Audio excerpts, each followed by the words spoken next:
दोस्तों, क्या होता है जब एक वीरान टापू पर बच्चे फंस जाए।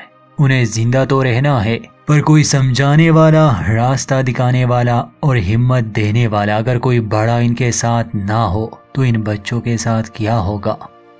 ये कहानी ऐसे ही कुछ कम उम्र लड़कों के बारे में है। अब इनके साथ क्या होता है आगे पता चलेगा। अगर आप हमारे चैनल पर नए हैं तो सब्सक्राइब करना ना भूलें।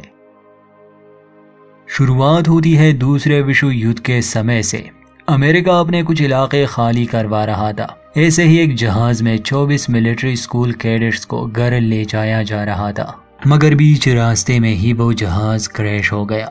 हादसा एक वीरान टापू के करीब हुआ था, इसलिए बच्चे अपनी जान बचाकर टापू पर आ गए क्योंकि उन्हें लाइफ बोट मिल चुकी थी। इस हादसे में एक पायलट भी जिंदा बचा था, मगर वो घायल हो चुका था। ये बच्चे उसे भी अपने साथ आइलैंड पर ले आते हैं। उसका नाम कैप्टन बेंसन था। ये इकलौता अडल्ट था, मगर वो अपने होश में ही नहीं था। शाम को ये आइलैंड पर पहुंच जाते हैं और रात को इन्हें भूख और प्यास लग गई। इनके पास राशन नहीं था। इन बच्चों में से एक, जो बाकी सबसे उम्र में बड़ा था और रैंक के हिसाब से वो कर्नल भी था, उसका नाम राल्फ था। वो बाकी सबसे कहता है कि अभी हम आराम करेंगे और सुबह सोचेंगे कि हमें क्या करना है। अगली सुबह इन्हीं में से एक लड़का, जिसका नाम साइमन था, वो आइलैंड पर घूम रहा था। उसे साफ पानी मिल जाता है। वो खुद पानी पी लेता है और वापस अपने साथियों के पास आता है। उन्हें भी पानी के बारे में बता देता है। इसके बाद कुछ बच्चे खाना ढूंढने में लग जाते हैं।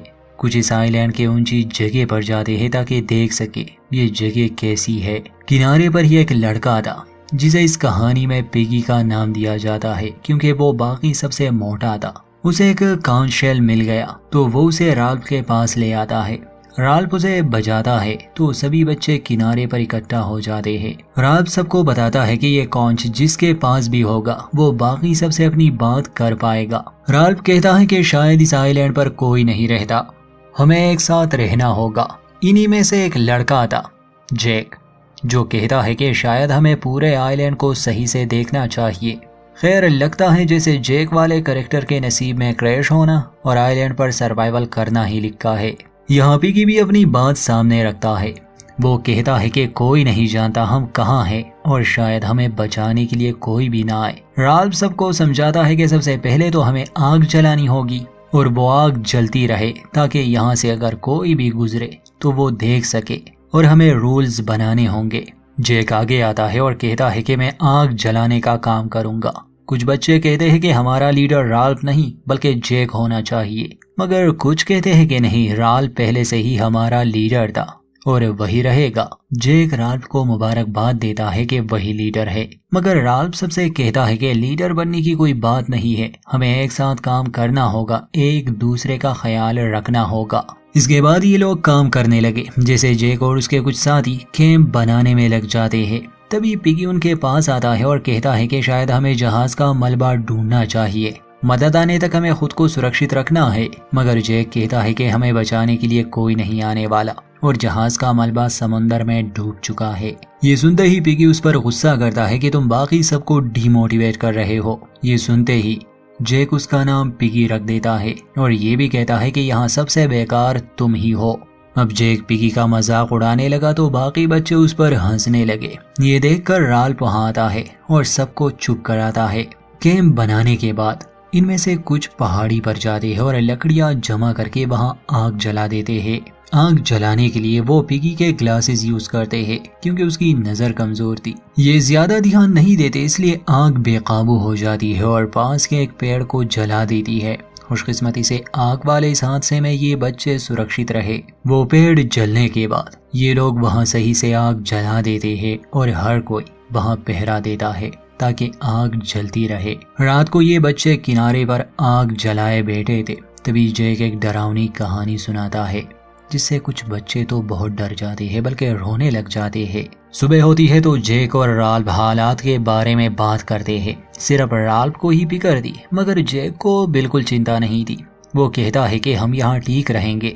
इसी के साथ वो राल्फ के साथ हंसी मजाक में लड़ने लगा और इसके बाद दोनों आइलैंड के जंगल में जाते हैं जहाँ इनके करीब से एक जंगली बोर गुजरता है, मगर इसका शिकार करना इतना आसान नहीं है। शाम को दिखाया जाता है कि जो बच्चे आग जलाने की ड्यूटी पर थे वो एक छिपकली को पकाकर खाने लगे। अगली सुबह दिखाया जाता है कि कैप्टन बेंसन बिल्कुल ठीक हो चुके हैं और वो इनकी मदद के लिए आते हैं। वो कहते हैं कि तैयार हो जाओ बच्चों, हमें बचाने के लिए लोग आ रहे हैं। ये सुनते ही साइमन की आंख खुल जाती है क्योंकि वो बेचारा एक सपना देख रहा था। जख्मी बेंसन तो पास ही बेहोश हालत में पड़ा था। अगले दिन रात को बहुत गुस्सा आता है क्योंकि कुछ बच्चे बात नहीं मान रहे थे, वो बस अपनी मनमानी कर रहे थे। इसलिए वो शेल को बचाता है, सभी को एक जगह इकट्ठा करता है और उन्हें समझाता है कि तुम सभी को रूल्स मानने होंगे और थोड़ी तमीज दिखाओ। वो ये भी कहता है कि अब हमें मछलियां पकड़ने की कोशिश करनी होगी क्योंकि हमें खाने की सख्त जरूरत है।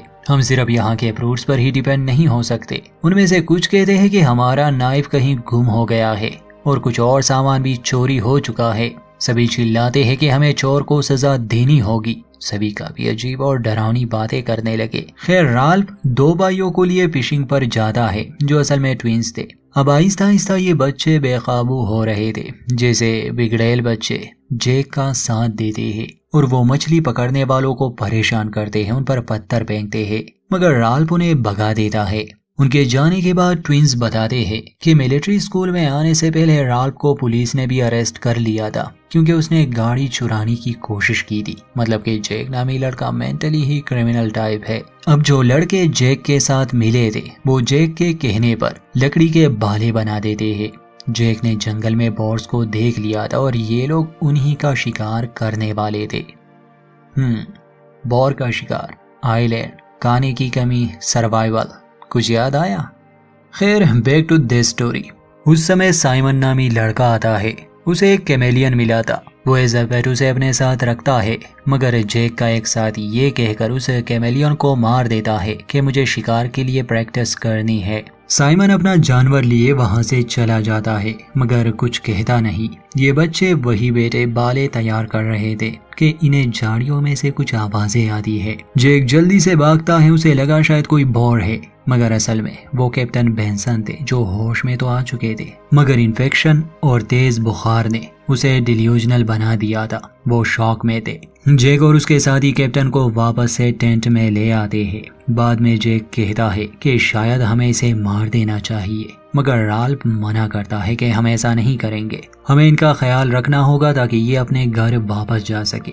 आधी रात को जब सभी बच्चे सो रहे थे तो कैप्टन बेंसन अपने टेंट से बाहर आता है और आइलैंड के जंगल में चला जाता है। अगली सुबह जब बच्चे जागते हैं तो कैप्टन वहां नहीं थे, इसलिए सभी उसे ढूंढने में लग जाते हैं। किनारे पर इन्हें बस कैप्टन के कपड़े मिलते हैं, मगर कैप्टन नहीं।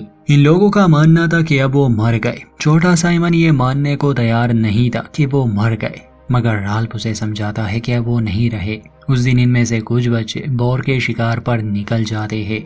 काफी तलाश के बाद इन्हें एक बॉर नजर आता है, मगर उसका शिकार करना इतना आसान नहीं था। रोजर नामी एक लड़का बॉर को पकड़ने की कोशिश करता है, मगर नाकाम हो जाता है। रोजर कहता है कि मैंने उसे जख्मी कर दिया है। यह देखकर जेक उसके चेहरे पर बॉर का खून लगाता है, मतलब बहादुरी की निशानी के तौर पर, और अपने पेस पर भी एक निशानी बना देता है। रात को वो रोता है। अगले दिन दिखाया जाता है कि एक हेलीकॉप्टर इस आइलैंड के करीब से गुजर रहा है। बच्चे मदद के लिए बहुत आवाजें देते हैं, मगर वो इन्हें देख नहीं पाते और चले जाते हैं। इस बात के लिए राल्फ जेक को दोषी ठहराता है कि अगर तुम लोगों ने मेरी बात मान ली होती, आग जल रही होती, तो वो हमें देख लेते, मगर जेक अपनी ही मनमानियां कर रहा है। इस बात को लेकर दोनों के बीच झगड़ा शुरू हो जाता है। जेक कहता है कि मैं शिकार कर रहा था और अब उन्होंने बॉर का शिकार कर भी लिया था। वो अपने लोगों का लीडर बन चुका था। झगड़े के बीच में पिगी आता है। जेक उसे शुरू से पसंद नहीं करता था, इसलिए वो उसे धक्का देकर दूर फेंक देता है और सबसे कहता है कि हम शिकारियों की एक अलग टोली होगी और उन लोगों की अलग जो घर जाना चाहते हैं। काफी बच्चे जेक का साथ देते हैं क्योंकि वो जेक से पंगा नहीं लेना चाहते थे। उस समय राल्फ जेक को समझाता है कि हमें एक साथ रहना होगा, मगर वो उसकी बात नहीं मानता और अपना शिकार वहां से ले जाता है। रात को जब राल्फ अपने साथियों के साथ बीच पर था तो उसे भी एक सपना आता है कि एक हेलीकॉप्टर इस आइलैंड की तरफ आ रहा है, मगर पहुंचने से पहले ही वो क्रैश हो गया। राल्फ की आंख खुलती है तो देखता है कि तेज तूफान आने वाला है, इसलिए वो अपने साथियों को लेकर जंगल में चला जाता है। सुबह होती है, सभी ठीक थे, किसी को चोट नहीं आई थी, मगर इन्हें बहुत भूख लगी थी। उनमें से एक राल्फ से कहता है कि हमें भी शिकार पर जाना चाहिए, मगर ट्विंस बताते हैं कि शिकार वाला इलाका तो पहले से ही जैक और उसके दोस्तों ने ले लिया है, इसलिए ये लोग पहाड़ी पर जाते हैं और आग जलाते हैं। दूसरी तरफ जैक और उसके दोस्त दिखाए जाते हैं जो बोर्स के शिकार पर आए थे। लैरी नामी एक लड़का था, वो एक इग्वाना देख लेता है और उसके पीछे पीछे गुफा में पहुंच जाता है। गुफा में पहुंचकर एक आदमी उसे पकड़ने की कोशिश करता है। लैरी घबरा जाता है, उसके पास बाल था इसलिए वो उसे जख्मी करके बाहर निकल आता है। बाद में वो जैक को इस बारे में बताता है कि गुफा में एक राक्षस है, उसने मुझ पर हमला किया। जैक को यकीन नहीं आ रहा था, इसलिए जैक और एक लड़का देखने जाते हैं, मगर अंदर जाने से पहले ही वो तेज आवाजें सुनते हैं। दोनों इतने डर गए कि वहां से भाग आते हैं। बाद में जैक जब आग लेने पहाड़ी पर जाता है तो राल्फ के दोस्तों को खबरदार करता है कि इस आइलैंड पर एक राक्षस है जो गुफा में रहता है।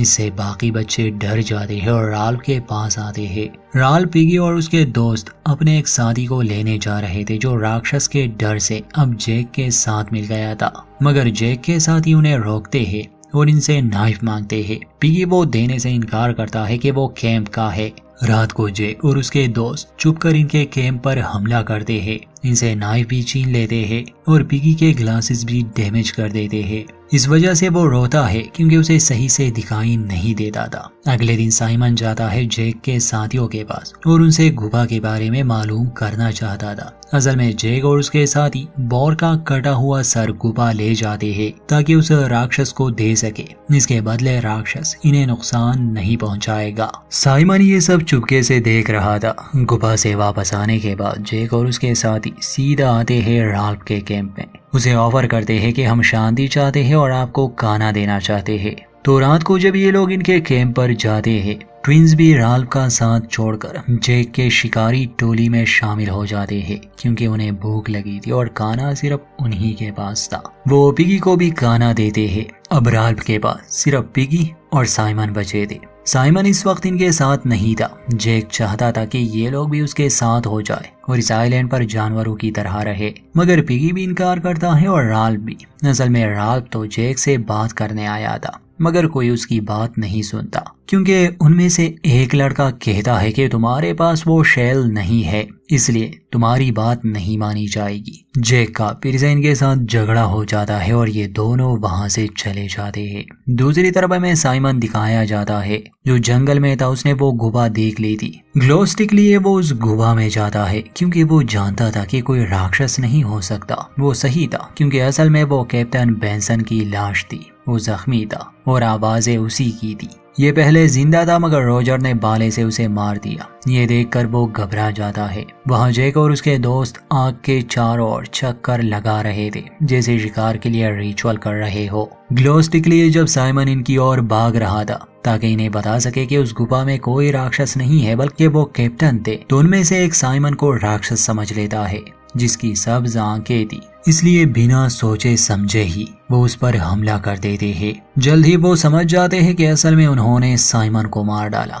राल्फ साइमन की मौत पर बहुत रोता है। पिगी उसे सहारा देता है और कहता है कि शायद हमें राफ्ट बनानी चाहिए और इस आइलैंड से निकलना चाहिए। उस रात फिर से जैक और उसके दोस्त कैंप पर हमला करते हैं। पिगी के ग्लासेस ले जाते हैं। पिगी रोता है और राल्फ से कहता है कि शायद हमें उनकी बात मान लेनी चाहिए। इसलिए अगले दिन दोनों उनके कैंप पर जाते हैं। ये लोग शेल अपने साथ ले गए थे। जैक गुस्से में कहता है कि मैं ये रूल्स नहीं मानता। वो कहता है कि हमें आग जलानी थी इसलिए हम ग्लासेस ले आए। राल्फ गुस्से में कहता है कि तुम्हें हमसे पूछना चाहिए था। तो जैक कहता है कि मैं हर वो चीज लूंगा जो मुझे चाहिए। इसके बाद दोनों का झगड़ा शुरू हो जाता है तो पिगी उस शेल को बजाता है और सबसे बात करता है। वो उन्हें समझाने की कोशिश करता है कि शायद हम हमेशा के लिए इस आइलैंड पर फंसे रहे, हमें ऐसा नहीं करना चाहिए। वो मतलब की बातें करने लगा था मगर रॉजर नामी लड़का उस पर एक बड़ा पत्थर गिरा देता है जिससे उसकी मौत वहीं पर हो गई। ये शॉकिंग नजारा सभी बच्चे देख रहे थे